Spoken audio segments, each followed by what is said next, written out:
Welcome to Lion Pride Sports. I'm Romero Starks. And I'm Scott Manziero. We've got a big show lined up. Let's get right into it. Men's basketball had an up-and-down homestand last week. In their first game against Nebraska Kearney, the Lions fell 67-64. Adam Pullman's 22 points on 8 of 11 shooting could not carry the load. In Saturday's game against Fort Hays State, the offense hit a high level of consistency. The Lions shot 52% from the floor and 89% from the line. Their defense forced 14 turnovers on their way to a 69-63 win. Tough times continue for the Lions as their losing streak extends to 7 games. Last week, the Lady Lions lost to Nebraska Kearney in a close, contested game.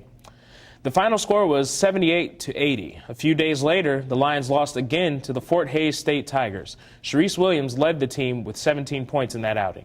The team hopes to snap this losing streak when they play Missouri Western on February 1st. Both teams are desperately in need of a win.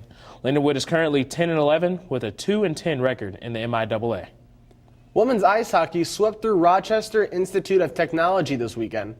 The Lions put up 7 points across the 2 games and only allowed 2 goals all weekend.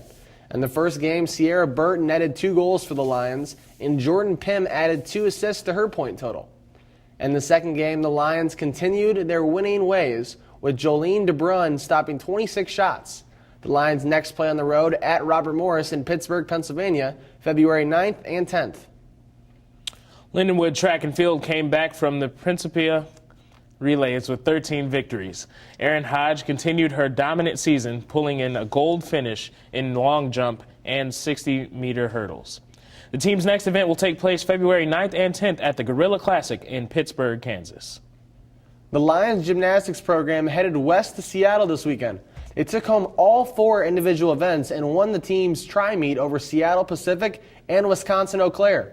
Andeva Alexander won the individual floor title with a score of 9.775, and Tide shared the beam title with her own teammate, Kirsten Sokolowski.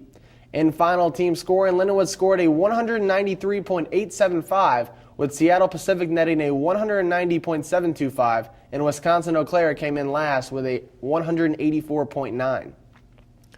In volleyball news, the men's team is looking to improve their record to 6-2. Their last win was against Sacred Heart University last Friday.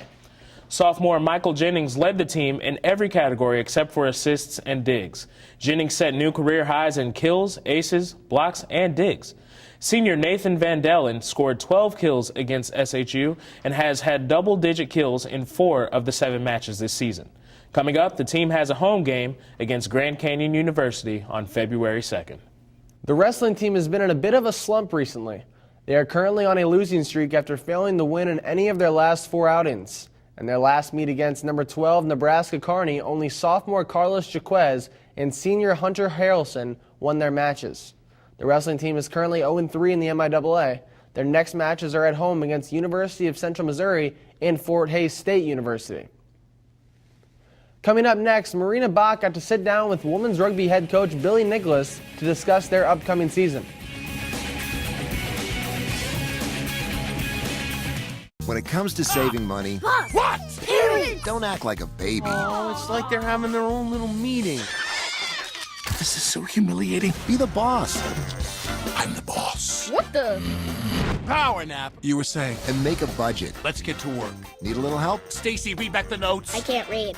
What's it say? Create a personalized savings plan and get other tools and tips We can share. You obviously didn't go to business school. at feedthepig.org. Marie, you have prediabetes. Prediabetes? I don't have time to eat right or exercise. I'm a busy mom. Oh, you're a busy mom. Yeah. This is great news. Busy moms never get prediabetes. Wait, what? Let me just... Yeah, this is all the people at risk for prediabetes, and way over here, busy moms. No?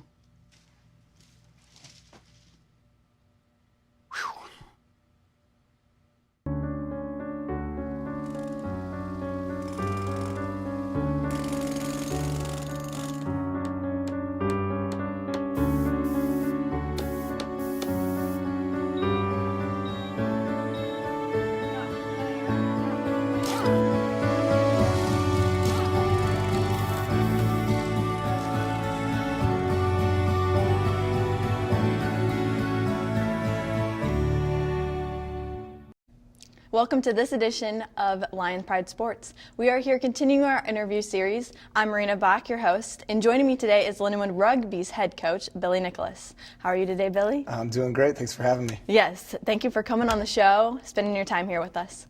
So first off, we're going to talk about you've been coaching here at Lindenwood since 2014.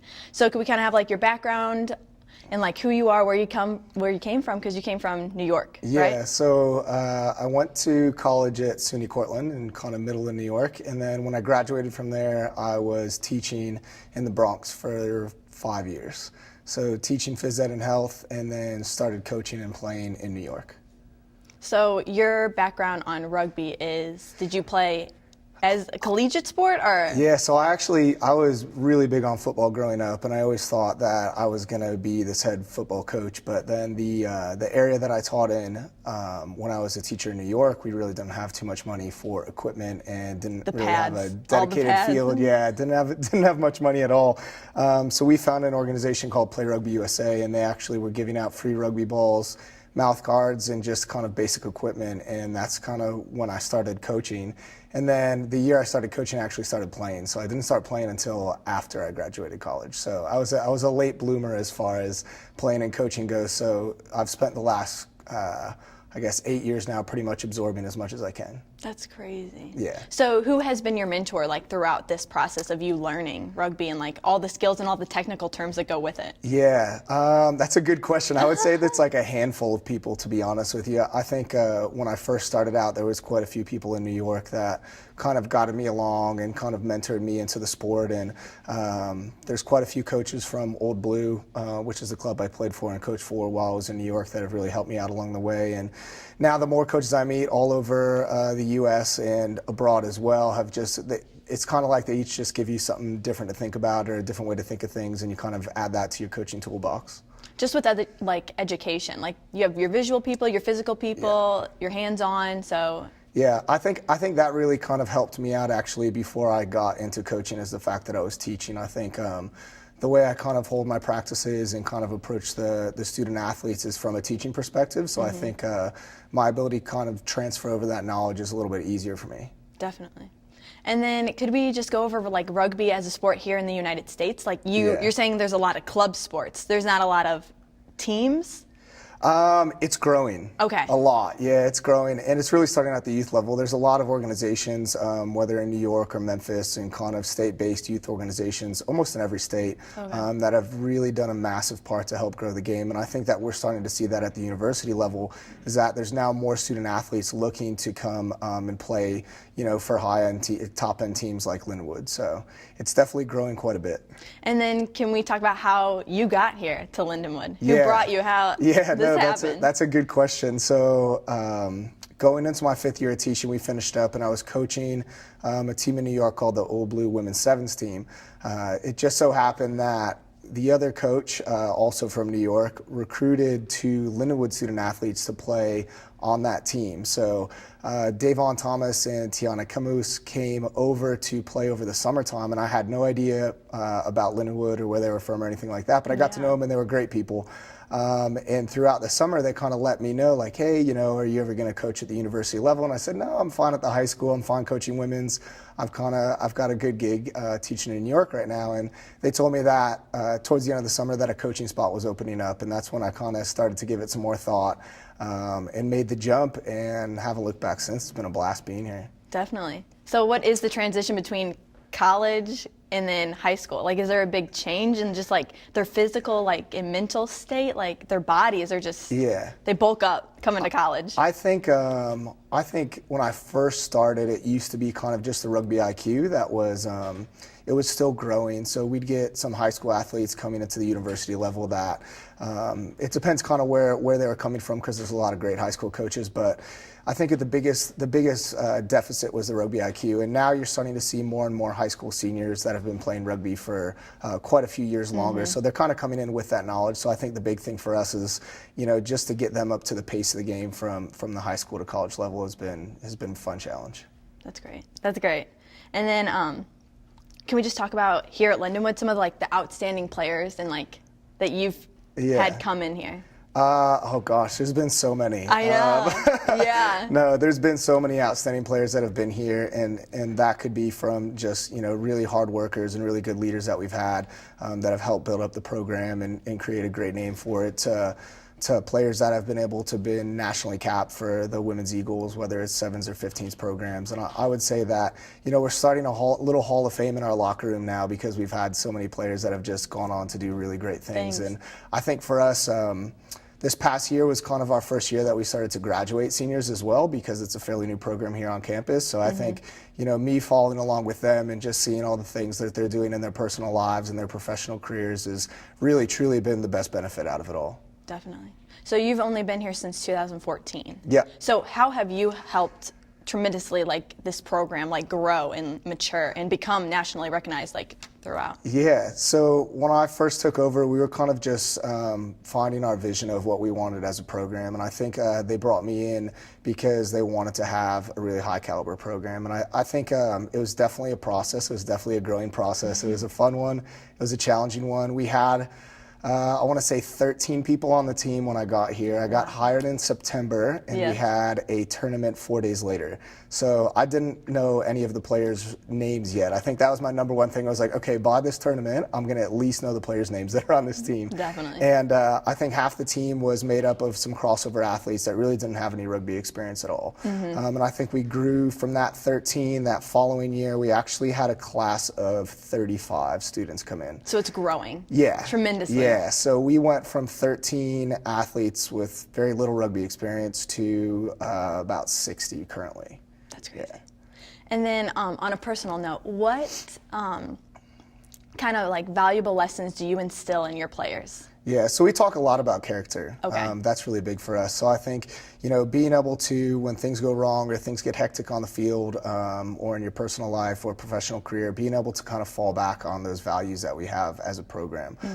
One of the big ones that we have is Jersey's Always On. So no matter what you're doing, whether it's here doing an interview or whether it's, out to eat or at the game, that all the players realize that they're representing something larger than themselves. And I think that takes a lot of buy-in from the team, and I think they wear that really well. So I couldn't be more proud of each player that's on the team that's contributed to the program's success. So I'm just kind of watching over it, and they're doing the hard work. Definitely. And then can we talk about the recruiting process? How do you find girls, or how do you hear about girls and bring them here? So I think originally, the first year that I was recruiting, I'm pretty sure I flew all over. Really? I was pretty close to getting A-list on Southwest. Let's say that. So I was flying all over the place, trying to go to as many tournaments as I could, establishing relationships with high school coaches to be able to reach out to them, forming that trust that not only can I trust them when they're giving me a recommendation of a student athlete, but they can trust me in that they're going to come to a great program that's going to look out for them both academically and athletically.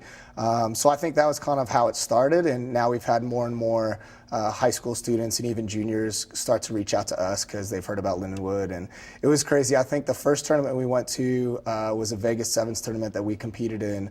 Our second year was around, and everybody was kind of just like, oh, who's Lindenwood? Where's that? What is it? What's LU? Sort of thing. And I think now when we go to Vegas in only 2 years' time, now it's just like, oh, that's Lindenwood. And you kind of hear the whispers that it's like, are they playing? Which level are they playing at? Like, oh, I really want to go there. And I think just being able to feel that positive energy on the things that the players and the coaching staff here have helped create has been fantastic. Crazy. Yeah. And then can we just brag a little bit on you guys and the national titles you guys have gotten and the recognition? Yeah, so last year was a really big year for us. So the year before last, we finished second in the nation at the USA Rugby Sevens tournament. So that was kind of that left a lasting effect for us and kind of pushed us to work harder.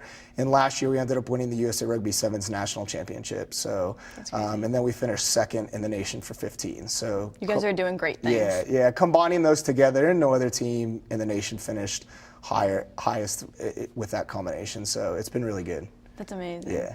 And then your future plans? Are you going to keep staying here at Lindenwood? Yeah, that's the plan. Being successful? That's the plan. As a coach? Hope so. Yeah. So maybe we'll keep you around a little bit? Yeah, no, that'd be good. I mean, I couldn't be happier, like I said, with the facilities that we have here on campus, there's a reason that the top high school student athletes want to come here in the country. Exactly. You know, I think I play a little part in that, but I think the support from the administration, the facilities that we have here on campus, just kind of the general atmosphere where, you know, it really is that like Lions support Lions. You'll walk around campus and there's general students, there's athletes, just everybody's just so supportive of one another. So I think it'd be tough for me to not want to keep staying here and doing this. Yeah. Well, thank you so much for your time. That's it for this edition of Lion Pride Sports. Once again, for Billy Nicholas, I'm Marina Bach. Tune in next time as we continue our interview series. Up next, we step into the Lions Den to talk field hockey and women's lacrosse. Stick around.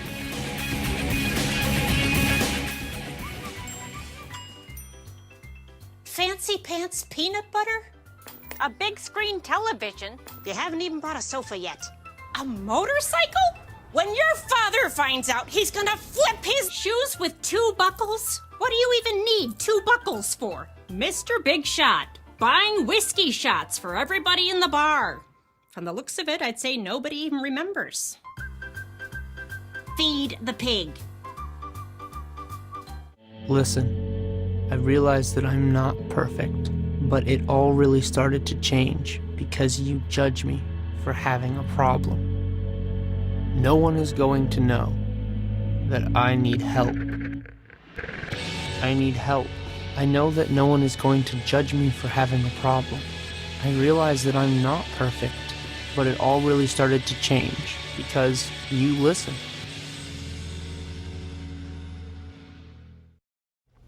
Lindenwood field hockey was recognized by the NCAA this week. The 17-2 record was the highest winning percentage in the NCAA for the season. The Lions finished at 8th in the coaches poll and just missed the top 6 for the playoffs for the 2nd straight year. We are looking forward to seeing this team build even more next year and maybe see some playoff action for this deserving team. Women's lacrosse was picked 3rd in the IWLCA Division II preseason poll. They were picked with 566 points, just 2 points ahead of Lemoyne for the 3rd spot. The Lady Lions finished last season falling to Florida Southern in the national semifinals. The team is looking to reload this season and do what the program has never done: go to the national championship game. Women's lacrosse also had 5 players named to the preseason All-RMAC team: senior Sophie Bulow, senior Allison Hurley, junior Shannon Modal, senior Rachel Ortel, and senior Cassie Stucklin. All 4 of Lions seniors were named to the list. Sophie Bulow was also named the preseason All-RMAC midfielder of the year, and Rachel Ortel was named preseason All-RMAC goalie of the year. That's it for this edition of Lion Pride Sports. I'm Scott Manziera. And I'm Romero Starks. We'll catch you next time on the Lindenwood Sports Network.